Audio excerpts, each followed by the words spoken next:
Hello everyone. Today I am going to start the new chapter of history. What books and burial tell us. नया chapter history का start करेंगे आज से. इस chapter का नाम है what books and burials tell us. इससे पहले मैंने आपको चैप्टर नंबर 1, 2 एंड 4 आपको करवा चुका है हिस्ट्री का. आज चैप्टर आपका 5 है. इसमें इस चैप्टर में आप बुक्स और ब्यूरियल्स क्या होता है, जो कब्रें होती हैं उनके बारे में पढ़ोगे कि जो बुक्स होती है वहाँ से हमें क्या इन्फॉर्मेशन मिलती है, और जो हमारी कब्र थी जो पहले टाइम की, वहाँ से हमें क्या क्या इन्फॉर्मेशन मिलती है. तो ये सारी चीज़ें हम इस चैप्टर में पढ़ेंगे. तो फर्स्ट इसका टॉपिक है one of the oldest book in the world. You may have heard about the Vedas. Vedas के बारे में हम सब ने सुना है. तो वेदास क्या थे? ये वेदास है, थोड़ा सा इसको लिख के भी मैं समझा देती हूँ. वेदास है, वेदास के बारे में हमने पढ़ा था. तो the Vedas are one of the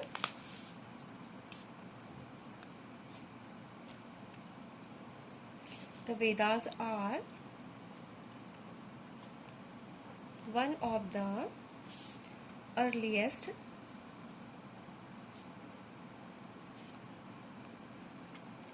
literacy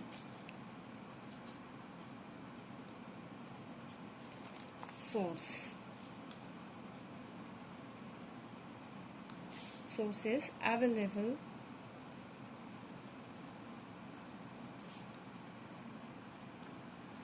Vedas क्या है? सबसे एक अर्लीस्ट हमारे लिटरेसी सोर्स हैं जो हमारे पास आज अवेलेबल हैं. तो ये कितने हैं? They are 4 of them. There are 4 Vedas.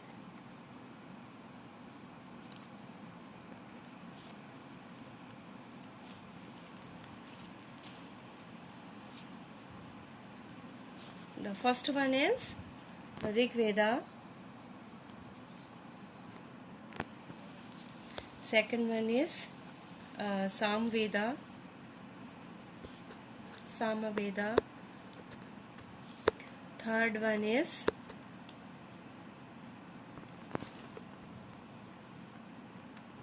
Yajurveda. The fourth one is Atharvaveda.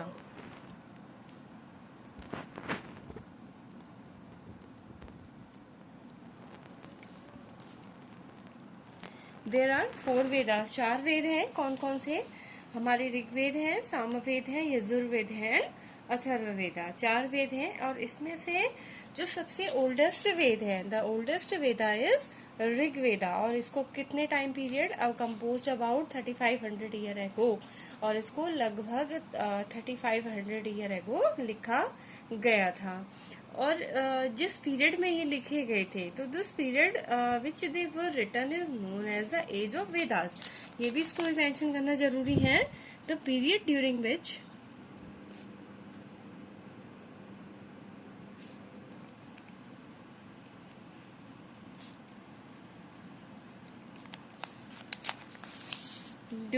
they were written down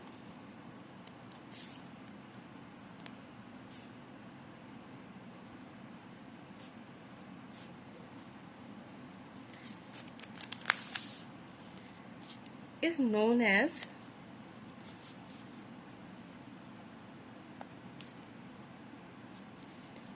the age of Veda.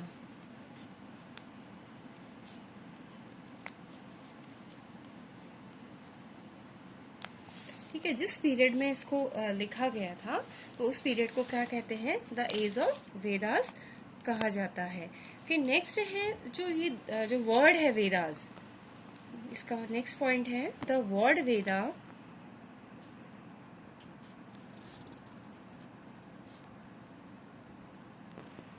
Means knowledge.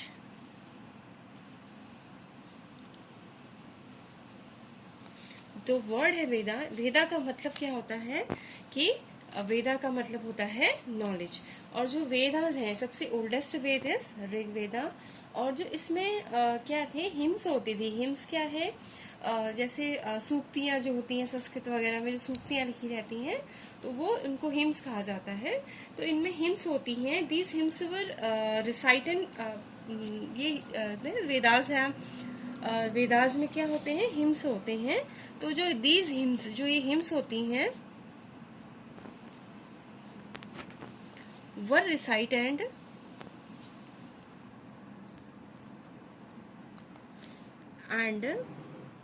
passed away,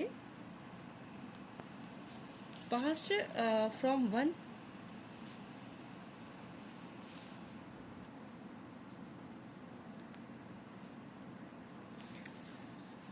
one generation to the next. जो वेदास थे इनको गाया जाता था, रिसाइट किया जाता था और इनको मेमोराइज। सबसे स्पेशल बात ये थी इन वेदास के बारे में, इनको उस पीरियड में लिखा नहीं गया था, उसके इस पीरियड के तो बहुत later they were written down. तो उस वक्त इनको ओरली रिसाइट किया जाता था और जो एक गुरु जब अपने शिष्य को इनको ओरली पढ़ाता था और उसको ट्रांसमिट करता था ओरली, और जो शिष्य था उसको ओरली इनको मेमोराइज करना पड़ता था। बहुत बाद के पीरियड में इनको लिखा गया। तो ये क्या थे, है ना कि they were written down many centuries later, they were written down.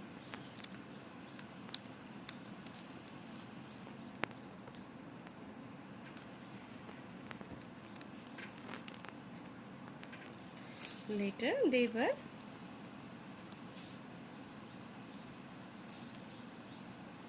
written down.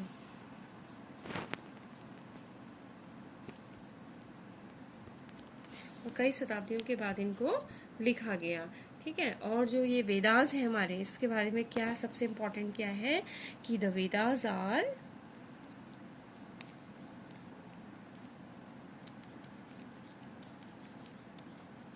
our main source of information. Main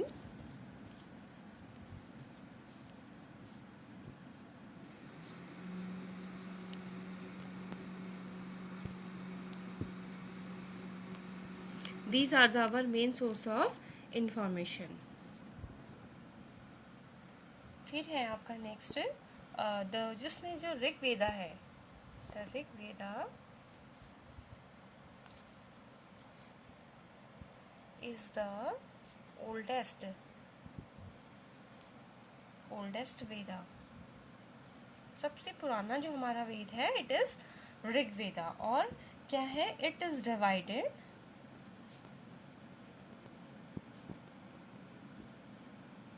into 10 mandals.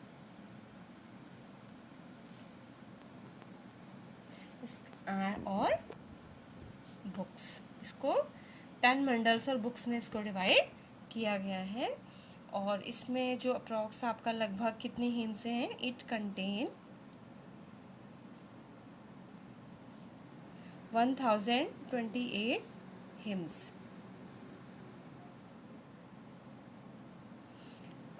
और इसमें क्या किया जाता था, इनको जो सबसे मेन इसमें क्या था कि जो स्टूडेंट थे दे वर students were expected to memorize them.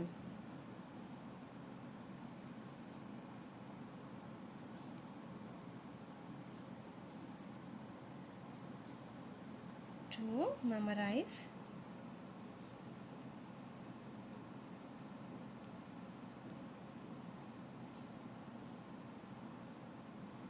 जो बच्चे थे स्टूडेंट्स हैं उनसे ये एक्सपेक्टेशन की जाती थी कि वो उन हिम्स को मेमोराइज करें, क्योंकि ये ओरली एक से एक जनरेशन से दूसरी जनरेशन को उनको ट्रांसमिट किया जाता था।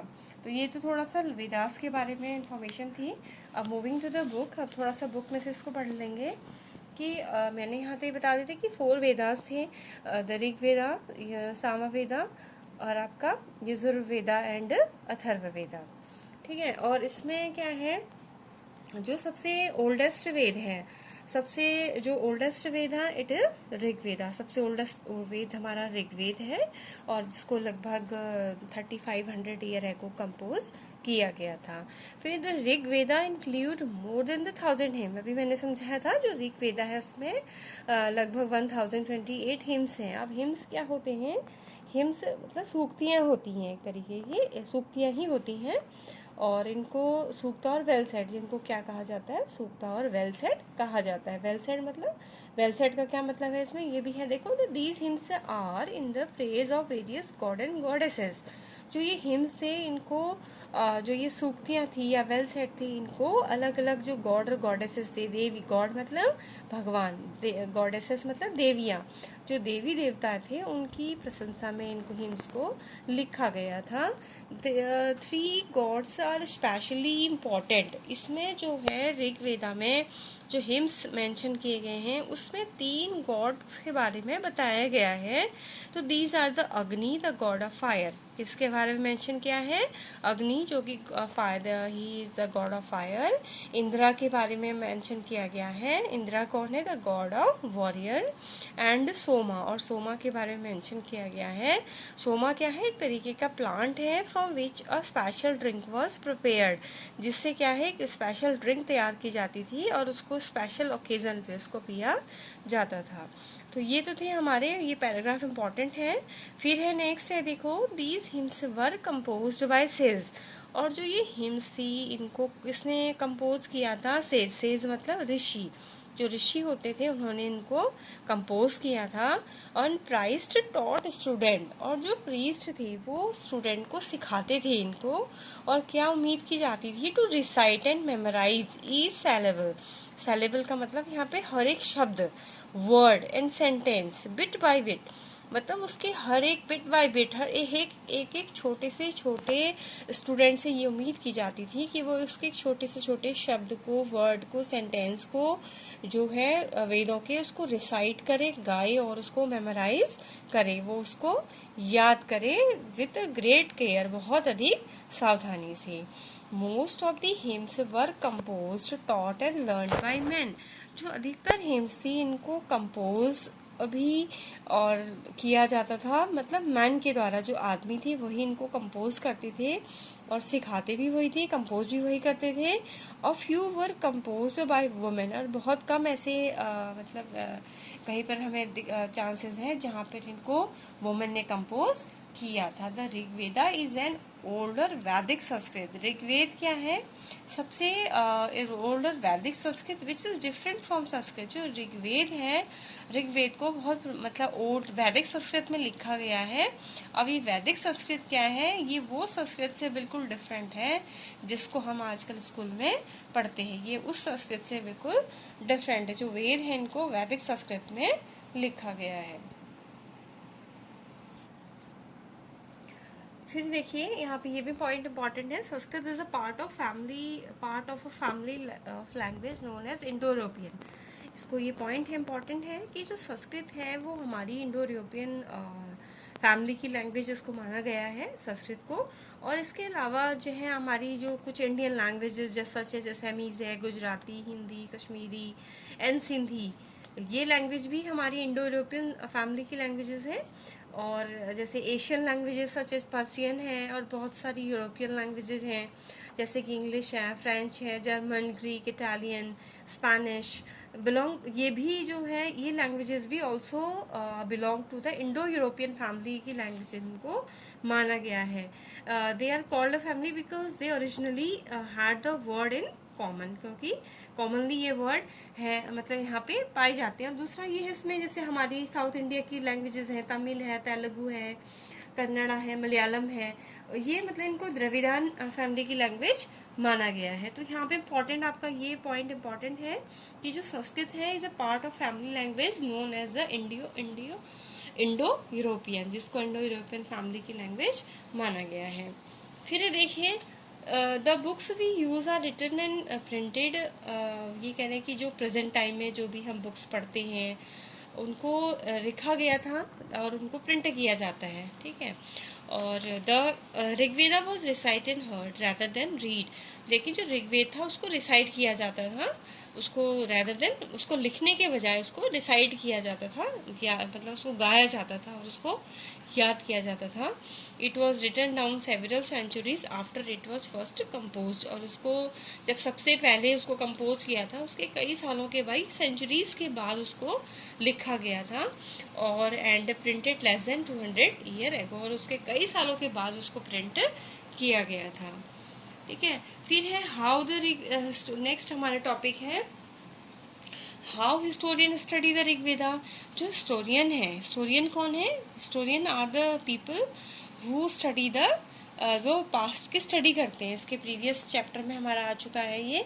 हिस्टोरियन कौन है? These are the scholars who study the past. तो जो हिस्टोरियन है वो ऋग्वेदा को किस तरीके से स्टडी करते हैं? तो हिस्टोरियन लाइक आर्कोलॉजिस्ट, जैसे आर्कोलॉजिस्ट हैं, find out about the past, ये पास्ट के बारे में जानते का फाइंड आउट करते हैं। But in addition to material remains they examine written source as well. अब उन लोगों को पास्ट के बारे में जानना है तो वो कैसे करेंगे?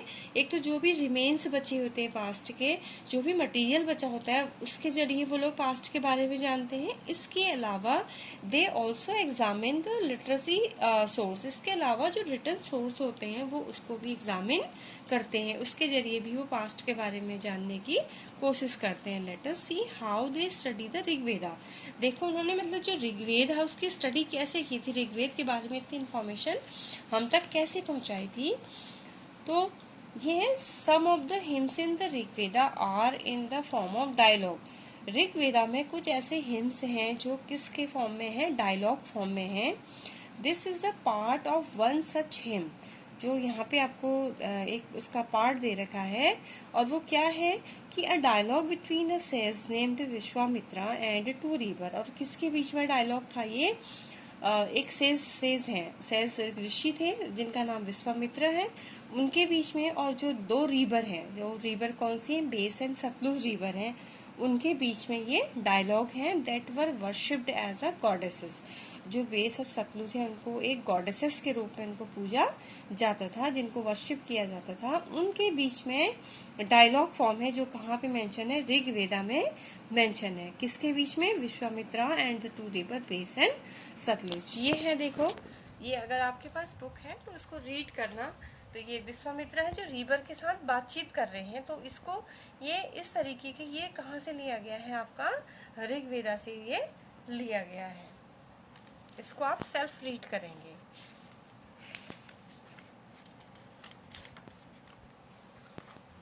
फिर नेक्स्ट हम टॉपिक पे आते हैं, कैटल, हॉर्सेस एंड चैरियट्स। इसमें क्या मेंशन किया गया है कि there are many prayers in the Rigveda for cattles. Rigveda में बहुत सारी क्या हैं? प्रेयर्स हैं। किस के लिए हैं? फॉर कैटल्स के लिए। ठीक है, कैटल्स के रिगार्डिंग प्रेयर्स हैं। इसमें चिल्ड्रन है, स्पेशली जो लड़के हैं सन्स के लिए हैं, एंड द हॉर्सेस, इसके लिए इसमें बहुत सारी प्रेयर है ऋग्वेदा में। हॉर्सेस वर योग टू चैरियट। जो हॉर्सेस थे उनको किस लिए यूज किया जाता था? चैरियट को खींचने के लिए। चैरियट मतलब रथ को खींचने के लिए उनका यूज किया जाता था। That were use in the battle. जो कहाँ पे यूज होते थे? बैटल के फील्ड में, लड़ाई के मैदान में जिनको यूज करते थे। which were fought to capture the battle, which were fought to capture cattle। और जो लड़ाइयाँ थी अक्सर कैप्चर करने के लिए, कैटल जानवरों को कैप्चर करने के लिए लड़ी जाती थी। Battles were also fought for the land. जो लड़ाइयाँ थी वो लैंड को कैप्चर करने के लिए भी लड़ी जाती थी। Which was important for pasture. और वो लैंड के किस लिए इम्पॉर्टेंट था? पॉस्चर के लिए। पॉस्चर मतलब होता है घास के मैदान, जहाँ पे जो जानवरों को ग्रेजिंग करने के लिए ले जाया जा सकता है, उनको चारागाह आप उसको कह सकते हैं।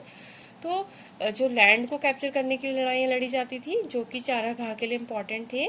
For growing hardy crops that ripen quickly. या हार्डी क्रॉप्स के लिए इम्पॉर्टेंट थे, जो जल्दी से रेपन मतलब पक जाती हैं, जैसे कि बार्ले है।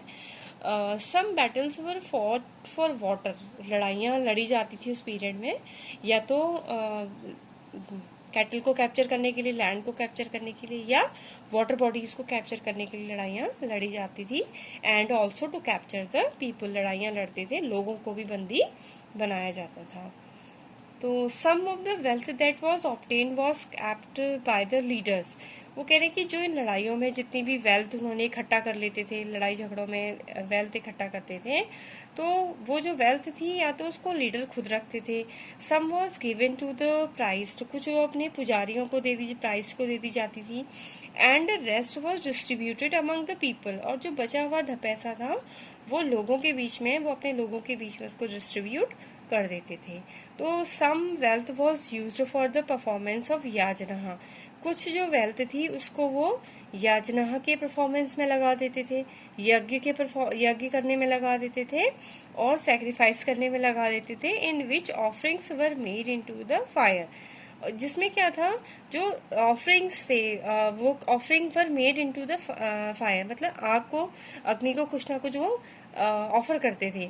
जैसे कि हम होता है ना कि हम जब अगर यज्ञ करते हैं तो वहाँ पे हम आग में घी हो गया, बहुत सारा सामान ऐसा होता है कि जो हम ग्रेन्स वगैरह उसमें डालते हैं। तो वही बात ये भी कह रहे हैं कि कुछ लोग याजना यज्ञ को परफॉर्म करते थे, सेक्रीफाइसेस करते थे, और बहुत सी चीजें थी जो आग में डाली जाती थी। जैसे these were meant for God and goddesses, आग में सामान को डालने का मतलब ये था कि वो जो सामान है वो किसके लिए, किसको दिया जा रहा है, गॉड और गॉडेसेस को दिया जा रहा है, देवी देवताओं को दिया जा रहा है। जैसे offering could include the ghee, grains and some other cases an animal, होता है ना, हम भी जब यज्ञ करते हैं तो उसमें घी हो गया, ग्रैंस हो गया, ये सारी चीज़ें डालते हैं। तो वो कह रहे हैं कि ये सारी चीज़ें डाली जाती थी और कभी कभी एनिमल को भी सेक्रीफाइस किया जाता था।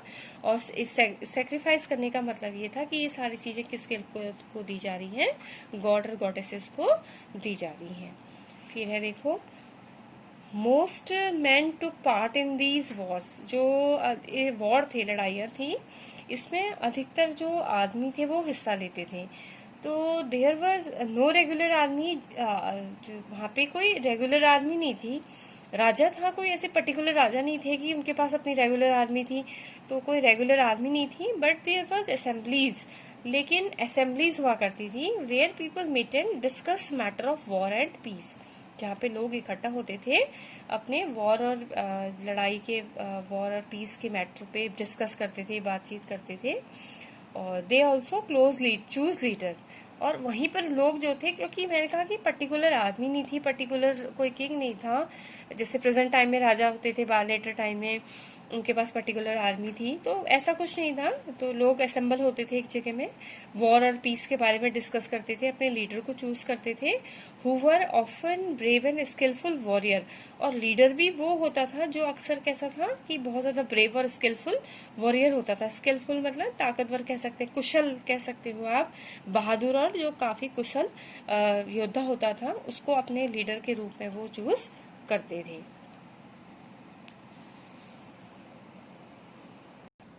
That's all for this video. इस वीडियो के लिए इतना ही, और आगे की जो वीडियो है उसमें हम इस चैप्टर को कंप्लीट करेंगे। अगर आप में से किसी का काम पूरा नहीं हुआ है तो प्लीज़ आप मुझे कॉल करके you can ask me for the work, लेकिन अपना काम पूरा रखिए। I ask you for sending your work randomly, मैं आपको फ़ोन करके आपसे आपका काम मंगाऊंगी, तो प्लीज़ अपना काम पूरा रखना। अगर नहीं है पूरा then you can call me. Thank you.